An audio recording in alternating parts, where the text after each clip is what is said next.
Right now, try to remember something. Anything from before you turned 5. Not a story your parents told you, an actual memory, seen from the inside. Go ahead, I'll wait. For almost everyone, the answer is the same. There is nothing there. But here's the strange part. You were alive. Fully, completely alive. You laughed, you cried, you learned to walk. You had thousands of days, roughly 2,000 of them before your memory even switches on. 2,000 days of your own life, and you can't reach a single one. Stop and feel the size of that gap. Your first birthday, your first steps, whole years of mornings, all of it gone. And this isn't a quirk of yours. It happens to every single human who has ever lived. A child in ancient Rome forgot their infancy exactly like a child today. It has a name. The man who named it wasn't a memory scientist. He was a doctor in Vienna in 1899. His name was Sigmund Freud. Freud noticed his patients could describe their childhoods in vivid detail, but the first years, the most important years, were a black hole. He called it infantile amnesia, the forgetting of infancy. Most people's first memory lands around 3.5 years old. The curtain doesn't slam shut, it lowers slowly. Fragments survive at 4, fewer at 3, and before that, almost nothing. Now, here is what makes this genuinely bizarre. That forgotten child wasn't slow. That child was a genius. You learned to walk, to grab, to recognize the faces that kept you alive. You learned an entire language from scratch, the hardest thing a human ever does. No adult learning ever comes close to what you pulled off before age 3. The most powerful learning machine you'll ever be. And you remember none of it. So where did it all go? This is where it gets disturbing, because the first answer most people reach for is completely wrong.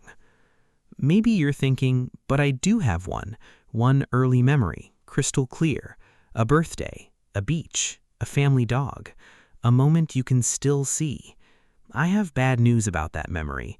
It might not be yours at all. Think about where it came from. A photo on the wall, a video, a story at dinner. Your brain takes those fragments, quietly builds a scene, and files it away stamped as a real memory. Test it. Your earliest memory. Is there a photo of that exact moment somewhere?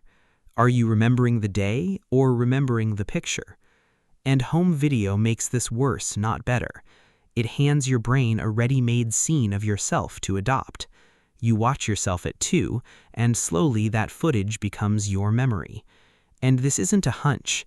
In 1995, a scientist proved how easy it is. Her name is Elizabeth Loftus, one of the most important memory researchers alive. She asked a dangerous question.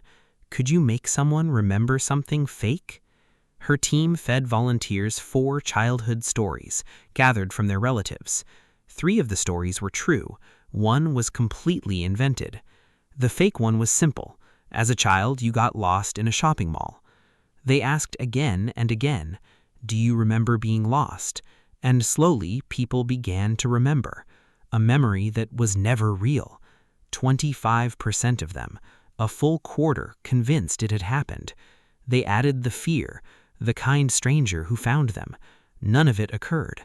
And when scientists ran it again, bigger, in 2023, the number went up. 35%, more than a third, given a childhood that never existed. So sit with this. If a stranger with a clipboard can do that in 2 interviews, what did 30 years of family photos and bedtime stories plant in you? Here's the deeper truth. Your brain doesn't store memories like files on a drive. It rebuilds each one from scratch every single time you remember it. And every rebuild is a chance to add a detail that was never there. It isn't lying to you. It genuinely can't tell a rebuilt memory from a real one. It's why 2 siblings remember the same childhood day completely differently. Your treasured first memory may be a story you've simply told yourself enough times. But the fakes are a distraction. Forget them. The real question is darker. Where did the true memories go? To answer that, we have to go inside the one organ that betrayed you. Freud had a theory. He thought the memories were buried, repressed, hidden on purpose. For decades, people believed him. He was wrong. The memories weren't hidden from you. Something far stranger was happening. Meet a tiny part of your brain shaped like a seahorse, the hippocampus, where new experiences get written into long-term memory.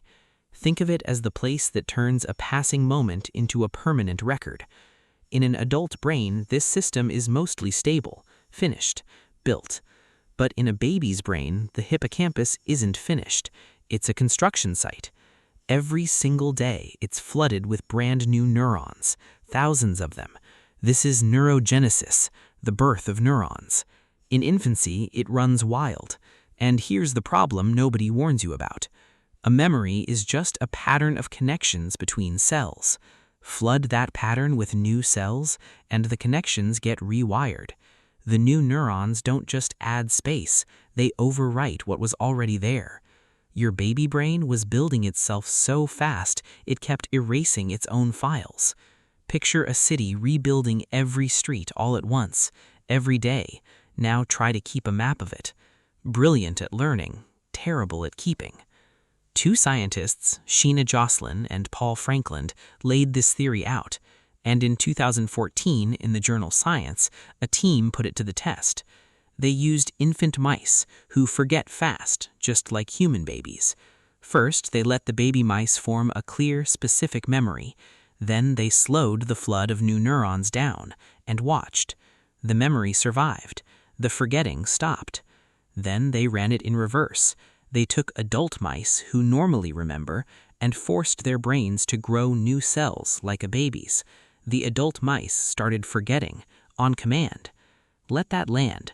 They could switch forgetting on and off. And here's the proof it's about brain building, not just being a baby.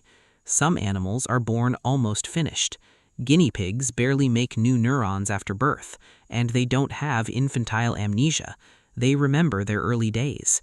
Force new neurons into them, and suddenly they start forgetting, like us. So it was never really about age. It was about a brain still under construction, which means infantile amnesia isn't a malfunction.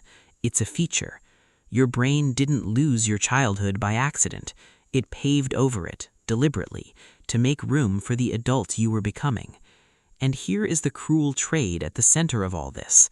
The very thing that wiped your childhood is the thing that built your mind. There is no version of you that grows up and keeps those years. You can't have both. That was the price of admission.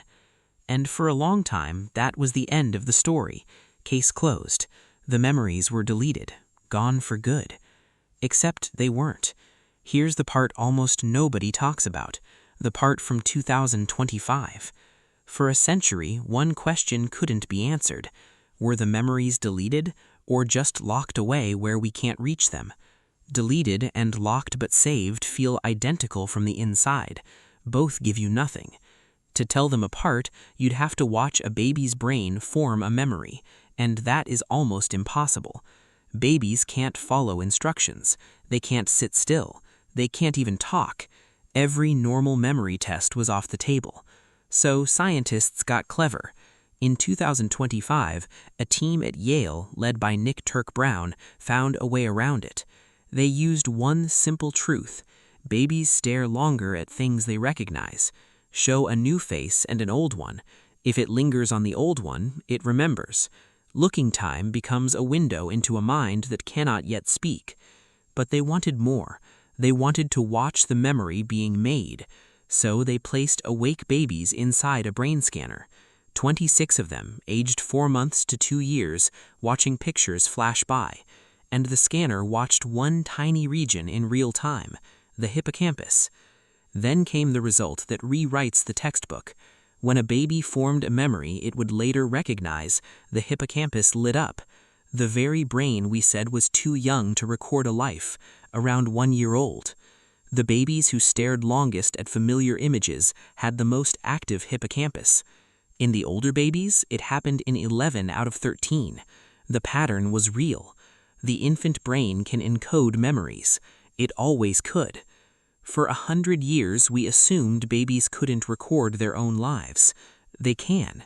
Even the scientists behind the deletion theory called the experiment ingenious. So the memories were made. They were written down. The recording happened, which leaves only one terrifying possibility for where they went. It was never that your brain couldn't save your childhood. It's that your adult brain can no longer open the file. Infantile amnesia isn't an erasing problem. It's a retrieval problem. A memory is a pattern. To recall it, you need that pattern back.